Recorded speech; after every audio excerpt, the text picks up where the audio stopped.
Assalamualaikum warahmatullahi wabarakatuh. Apa kabar semuanya? Oke, baik. Perkenalkan, nama Ibu Muyasaroh. Ibu akan mengampu ilmu pengantar ekonomi untuk semester ini. Kita akan bahas semuanya tentang ilmu pengantar ekonomi dari pengertian atau definisi ya, konsep dasar ilmu ekonomi, terus tindakan ekonominya, tujuan ekonominya, untuk apa gitu ya, terus manfaatnya apa, terbagi atas berapa ilmu ekonomi itu ya.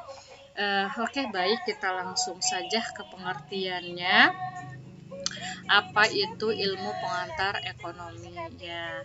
Ilmu ekonomi adalah suatu studi ya, berarti ilmu bagaimana orang-orang dan masyarakat membuat pilihan ya. Pilihannya apa ya?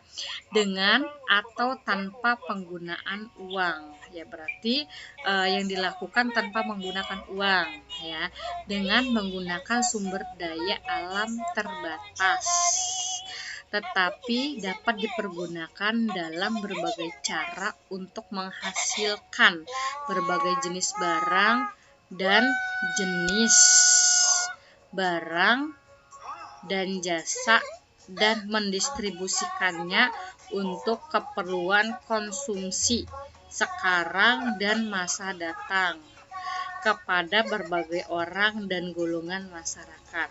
Maksudnya begini, kita tidak punya uang, tapi kita itu punya keahlian gitu ya. Keahliannya misalkan memahat, atau misalkan kita punya pohon jati, pohon apa namanya, kamper, atau misalkan pohon apa gitu ya.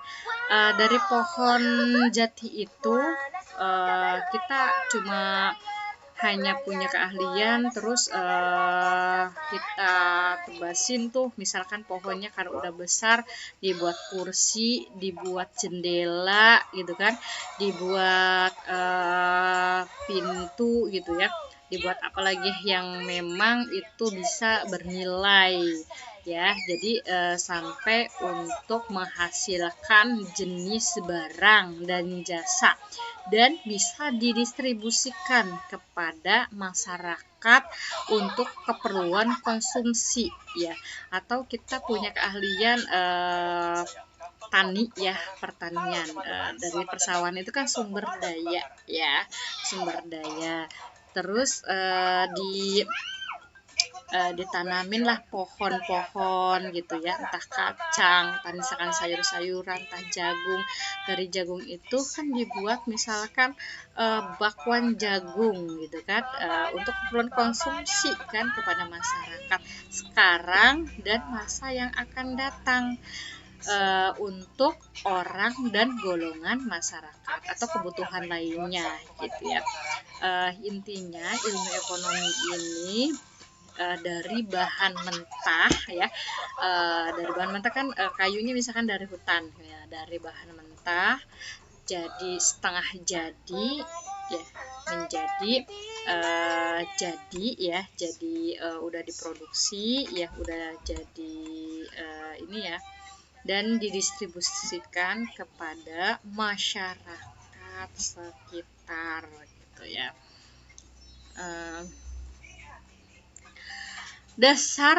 Konsep dasar ilmu ekonomi ini terbagi atas 3. Yang pertama adalah produksi. Produksi itu apa? Aktivitas karyawan yang menciptakan produk atau pelayanan jasa yang mengumpulkan sumber daya, modal, dan keahlian tertentu. Ya, ini produksi itu berarti yang punya keahlian misalkan buat roti ya, buat roti, terus ada modal sehingga buatlah produksi secara besar-besaran, karena targetnya itu adalah mendistribusikan kepada warung-warung, misalkan kepada masyarakat ya, sehingga masyarakat itu bisa mengkonsumsi roti yang kita buat gitu. Tapi produksi ini berarti dalam jumlah besar. Terus yang kedua adalah konsumsi. Konsumsi adalah aktivitas penggunaan produk atau pelayanan jasa.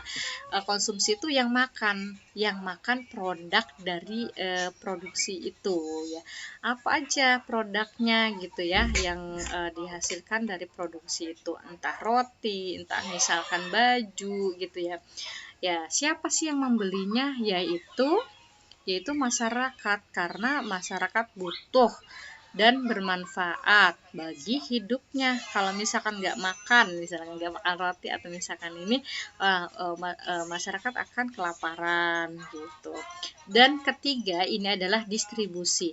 Distribusi adalah aktivitas yang berkaitan dengan penyebaran barang atau jasa yang diproduksi, jadi disebar.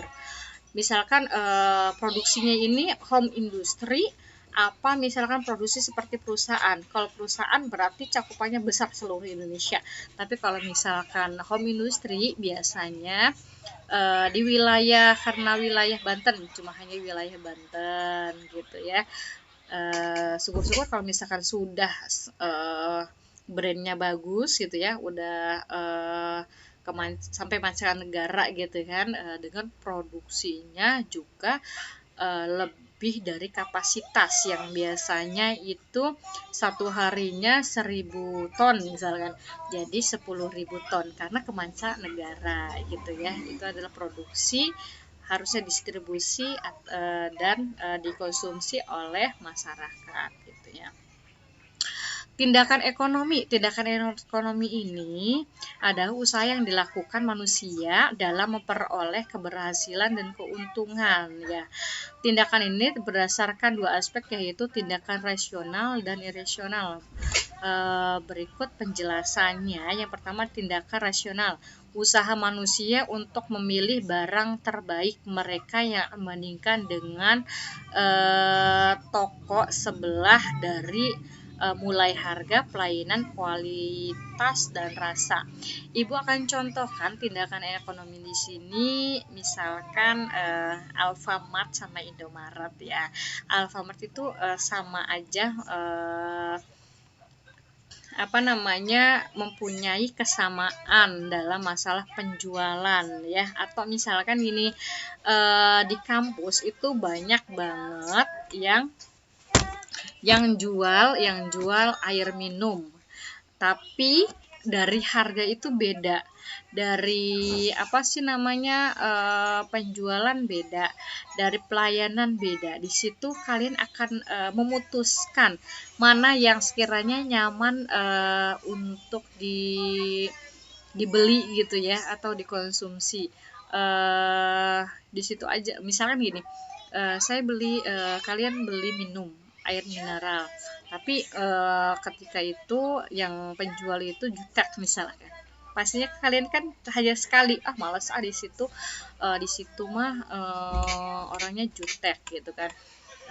Lain halnya misalkan dengan harga juga akan berpengaruh kepada pihak pembelian, karena kalau misalkan kadang air mineral ada yang 3.000, ada yang 4.000 misalkan, kamu pasti akan memilih 3.000 gitu daripada yang 4.000 gitu. Itu adalah persaingan secara global ya. Itu sih ya wajar gitu ya.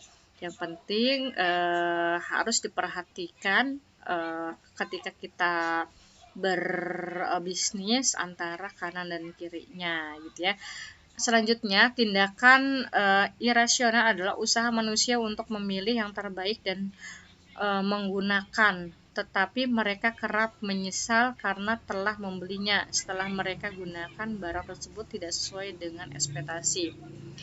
Misalkan ibu itu beli di Shopee, beli baju, di gambar itu bagus banget ya, ternyata ketika sampai di rumah itu ternyata udah kebesaran, terus tidak sesuai ekspektasi.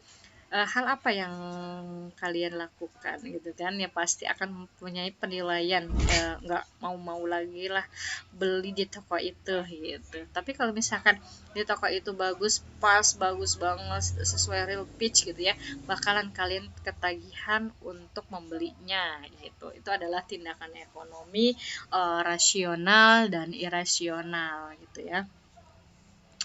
Motif ekonomi, ada dua macam motif ekonomi, yaitu intrinsik dan motif ekstrinsik. Yang pertama adalah motif intrinsik, adalah kebutuhan dan keharusan. Biasanya pelaku ekonomi membelinya karena kebutuhan sehari-hari, ketergantungan. Seperti inilah yang diterapkan perusahaan menjadi pelanggan setia. Jadi perusahaan itu punya strategi untuk masyarakat itu setia dengan produknya.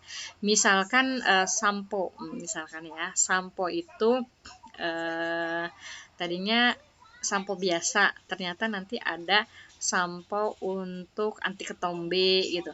Terus juga nanti ada supaya seger kulitnya selain tidak berketombe gitu ya. Jadi nanti akan ada, oh sekarang itu kok kayaknya rambut saya itu kayaknya nggak enak gitu ya, jadi biar seger. Jadi ada tahapan-tahapan, perusahaan punya strateginya agar masyarakat itu bisa tetap setia kepada sampo itu gitu ya. Nah, itu contohnya. Terus motif ekstrinsik adalah keinginan seseorang pelaku ekonomi melakukan karena pihak eksternal yang mengharuskan mereka membeli dan konsumsi.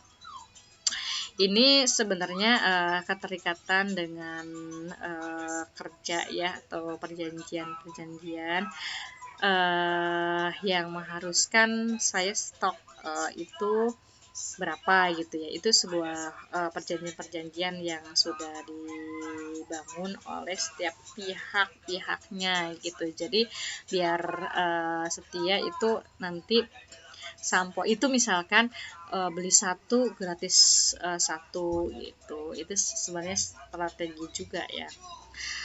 Tujuan ilmu ekonomi ya, pertama dapat menjadi acuan dalam pengambilan keputusan. Ya, ini adalah salah satu untuk